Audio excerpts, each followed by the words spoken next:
Yesterday, we talked about how William Branham, a self-proclaimed prophet, said that Mussolini would fall in his invasion of Ethiopia. Now, obviously, that is historically not true, but there are more prophecies to explore. This one is talking about the rise of Yahtzeeism, which I cannot use the original word because TikTok will get mad at me. But essentially, this prediction asserts that William Branham predicted the rise of a mustache man in World War II that would give a rise to fascism. In 1933, he said that there were three political systems that would rise: fascism, Yahtzeeism, and communism, and that they would all kind of go together into fascism. And followers of his will claim that that proves his supernatural insight to be correct, that fascism would be this ultimately rising power in the world today. But we need to actually take a look at the timeline before we even explore the logical breakdowns of that statement. By 1933, the mustache man from Germany had already become Chancellor of Germany. And again, the reason why this matters is because if you're going to say that something is going to happen, then you need to make that prediction before it does. And even though he claims he's happened in 1933,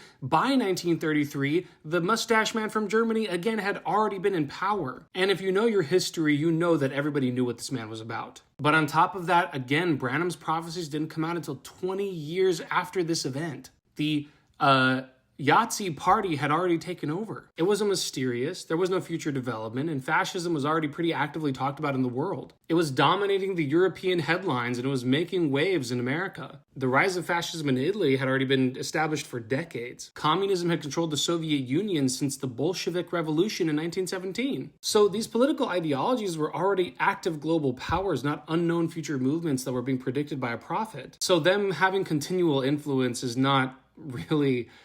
It's not an argument, I'm sorry. That's just basic geopolitical awareness, like there's nothing there. Secular political analysts at the time were discussing the likelihood that these ideologies would clash for like years to come. And if you're gonna say, well, they are still clashing and fascism's rising because look at this and look at that, well then you're kind of being a little bit foolish. Fascism actually died pretty terribly in the past, and communism has as well. Like both movements have historically faded out. And even though the average liberal will tell you that it's coming back in America, they're just being fools. It's not at all what we see. We still pretty easily have a democracy in comparison to what was around back then. The overall point is biblical prophecy is not vague and it's not a trend analysis. True prophecy reveals what cannot naturally be known, at least according to Isaiah 46, 9 through 10. I am God and there is no other, declaring the end from the beginning and from ancient times things not yet done. God's prophetic declarations are precise, unmistakable. And when your predictions are mirroring newspaper events or newspaper clippings, there's something wrong there. We have to really ask, was that divine revelation or not? Especially when, again, the first release of these prophecies was 1950s.